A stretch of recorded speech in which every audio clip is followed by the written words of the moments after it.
Hey Settlers, I'm your host Ben, and here is a hidden story that I feel needs telling.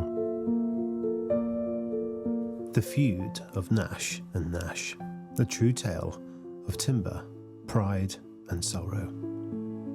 The summer of 76 was the hottest and driest anyone in the Cotswolds could remember. Parched grass crackled underfoot and the sky hung heavy with dust. In this heatwave, two lumber yards, just 6 miles apart, were locked in a rivalry as bitter as it could be. Nash's Quality Timber, owned by Charlie Nash, and Nash Timber Supplies, run by his younger brother, Gordon. The Nash family had always been imported Cotswold.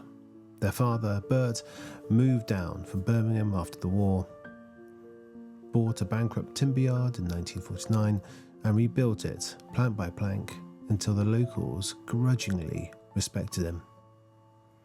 He called it Bert Nash's Timber. Practical, proud, stamped with his name. But Bert was a man who played favourites. Charlie, the eldest son, was his golden boy. Tall, serious, the one who could drive the lorry at 15 and haggle down suppliers twice his age. Solid as oak, that lad, Bert used to say in the pub, clapping Charlie on the back.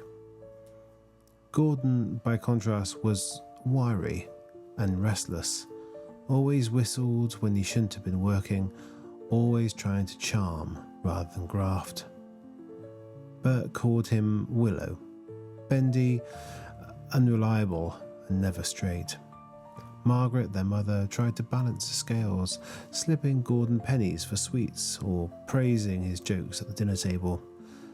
But the damage was done. Charlie wore responsibility like a badge. Gordon wore resentment like a second skin.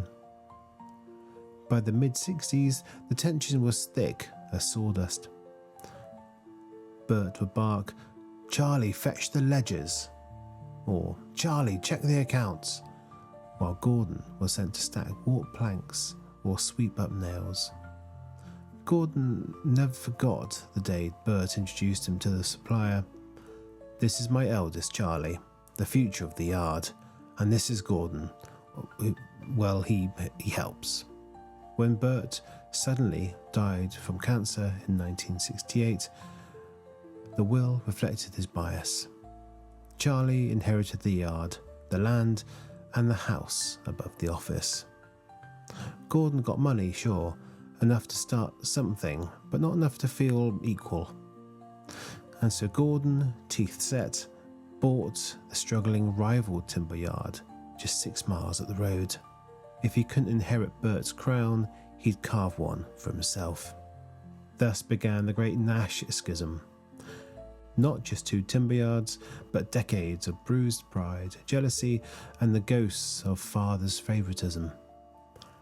Every customer who confused Nash's Timber Supplies with Nash's Quality Timber was another reminder that Gordon would never quite escape Charlie's shadow.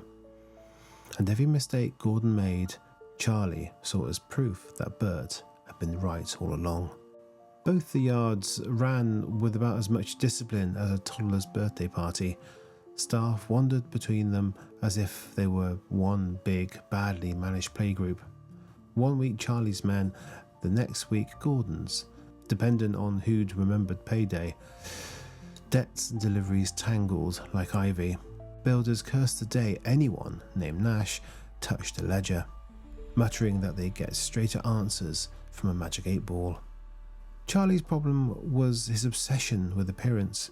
He spent half his time polishing clipboards and issuing stern memos no one read, while invoices stacked up unpaid on his desk.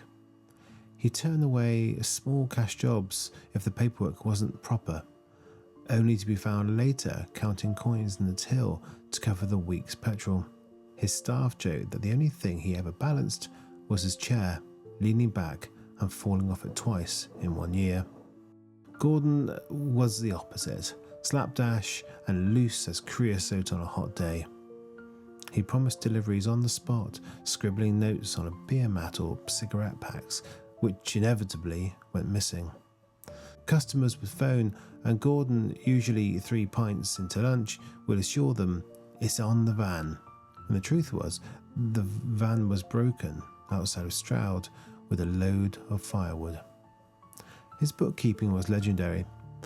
In its awfulness, receipts stuffed into biscuit tins, and one memorable year, he filed his tax return on the back of a betting slip. Then there was the staff themselves. Half cousins, mates from the pub, and one chap who claimed to be a carpenter but couldn't actually read a tape measure. At Charlie's yard, pallets were stacked so high they once toppled into the neighbour's chicken run, flattening a shed. At Gordon's, the forklift drivers fell asleep mid-shift, waking only when he'd reversed into the tea hut. The only real difference, Charlie brewed the worst tea in the county. Strong enough to stand a spoon in, but tasting of burnt kettle. Gordon, meanwhile, served coffee that resembled ditch water, brewed in an enamel pot, so stained it looked older than both the yards put together. Builders would drink it anyway, mainly because waiting for their timber left them with nothing else to do.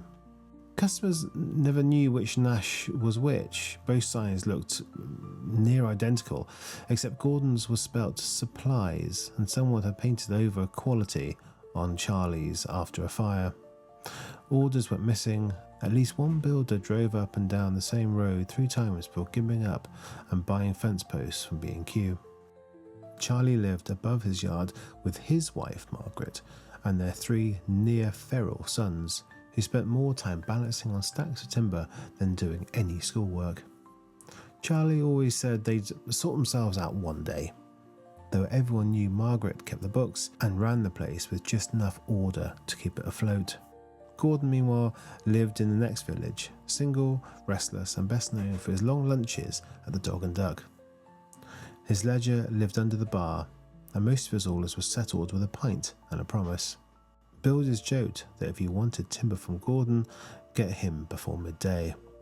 After that, you were as likely to find him on darts board as in the yard.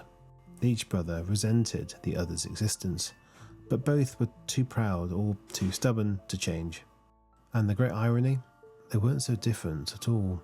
Both had Bert's temper, his pig-headedness, Bert's habit of storming into a room and leaving someone else to clear up the mess. But they also carried Bert's burden, the unspoken duty to keep Nash's timber alive, even when neither had the knack or the stomach for it. Neither Charlie nor Gordon truly wanted the life they ended up with. Charlie had half a mind to join the police after national service, and Gordon would have been happier on the road, buying and selling whatever could fit in his van. But Bert had spent 20 years hammering one message into their skulls. The yard is your future. It's what I bled for. You'll keep it going when I'm gone. And when Bert did die in 1886, the weight of the duty fell heavy. Charlie inherited the yard and house. Gordon, simmering at being passed over, used his inheritance to buy the rival up the road, not out of love or for the trade, but to prove he could do what Charlie could. So in a way, they are both still working for their father. Why? Because pleasing their father in death seemed to be safer than admitting they were never cut out for a job in real life. And that's what made their feud so bitter. The real blow-up began when the new primary school needed timber for its leaky roof.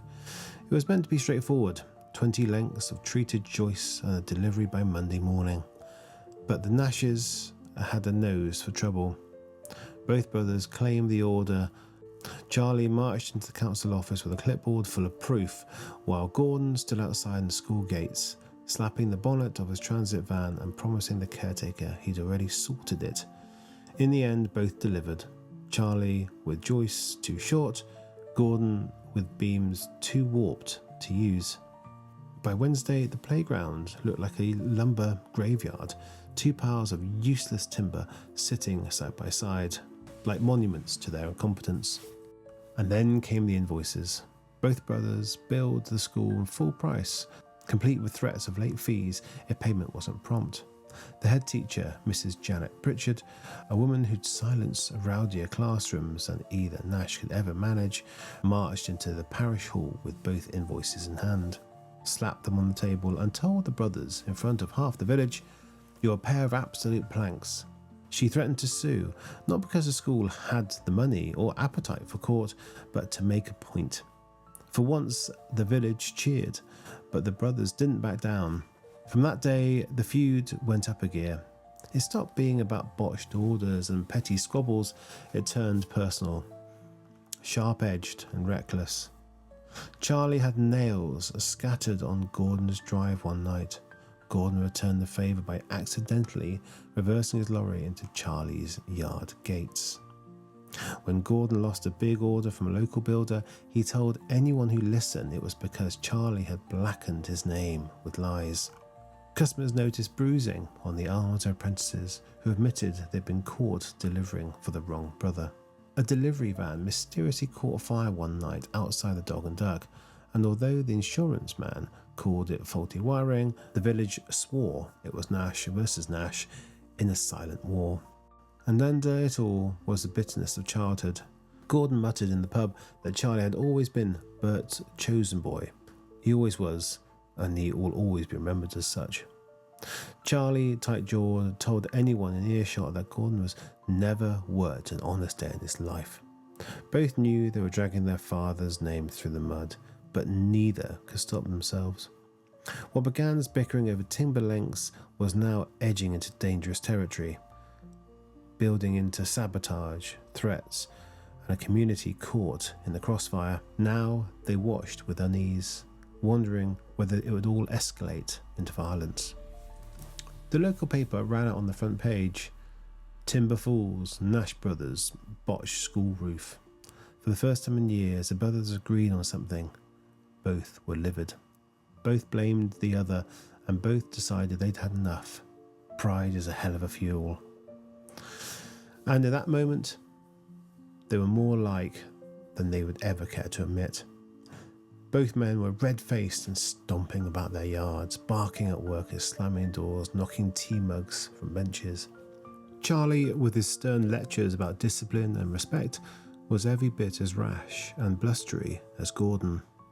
He ranted about schemers and sabotage. Both were convinced they were the wronged party.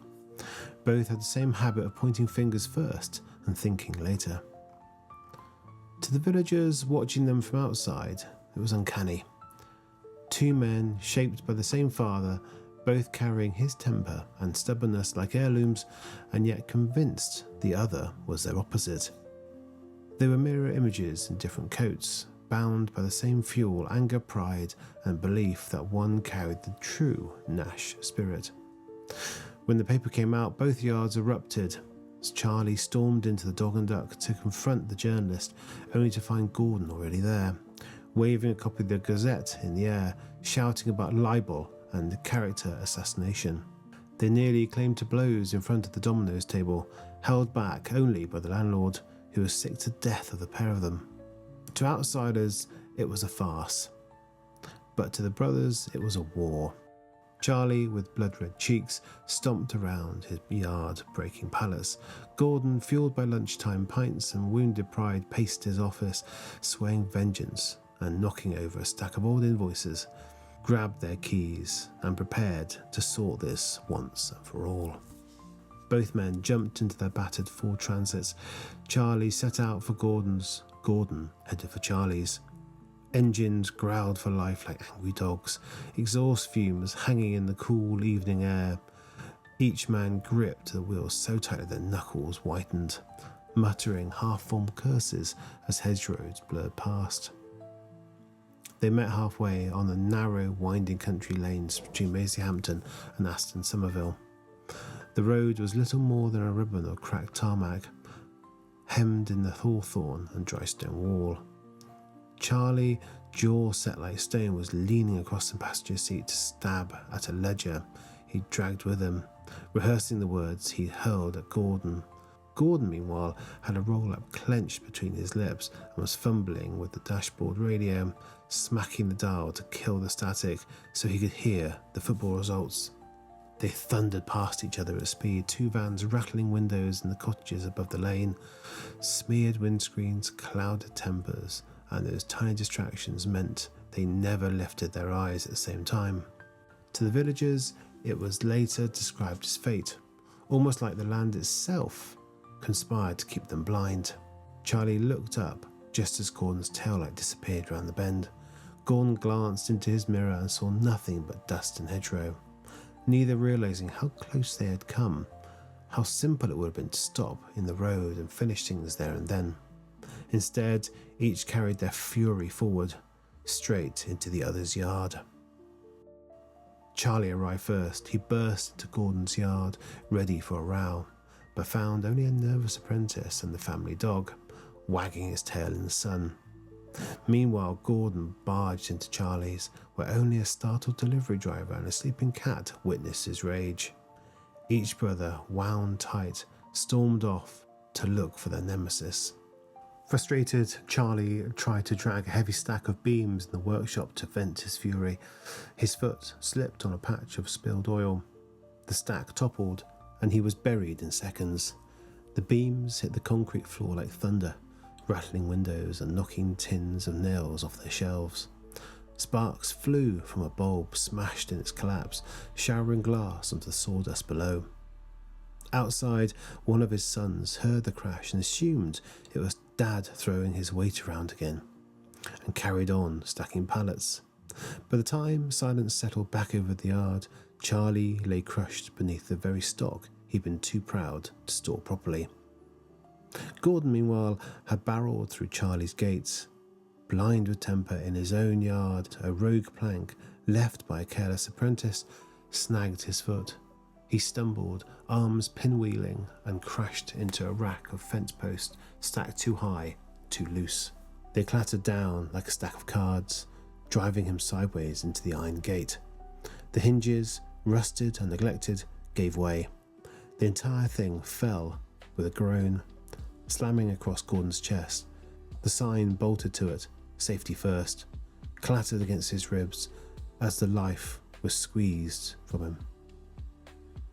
The consequences rippled out like shockwaves. Margaret, up in the office at Charlie's, thought the crash was a lorry backfiring until the dust drifted through the open window. Gordon's yard cat bolted at the sound of the falling posts, knocking over a kerosene lamp that scorched the corner of the tarpaulin. Two apprentices, hearing the racket from opposite ends of the lane, sprinted back to their yards. Both bodies were found within the hour by staff too stunned to speak. News spread through Maisiehampton and the next villages like fire in dry grass. 2 yards, 2 funerals, 2 families suddenly adrift, no insurance, no plans, no savings. Charlie's sons left for the city. Gordon's nephews left for Australia. The yards shut down, windows boarded, weeds swallowing the signs. The feud at last was over. In the end, it wasn't the timber that broke, it was stubbornness, bad blood, and a refusal to plan ahead. The Nash feud left nothing but splinters and silence, and the whole village learnt what happens when 2 old grudges rot and no one thinks beyond their own bitterness. The only thing left standing was a crooked Nash timber sign, half buried in nettles, a warning and a lesson for anyone who passed by. And the ultimate cruel fate? The journalist who reported on the tragic deaths of the Nash brothers got the wrong timber yards for each brother.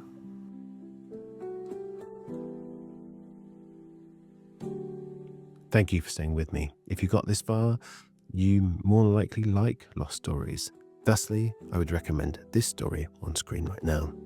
Oh, and if you think I deserve it, please give us a like and a subscribe too.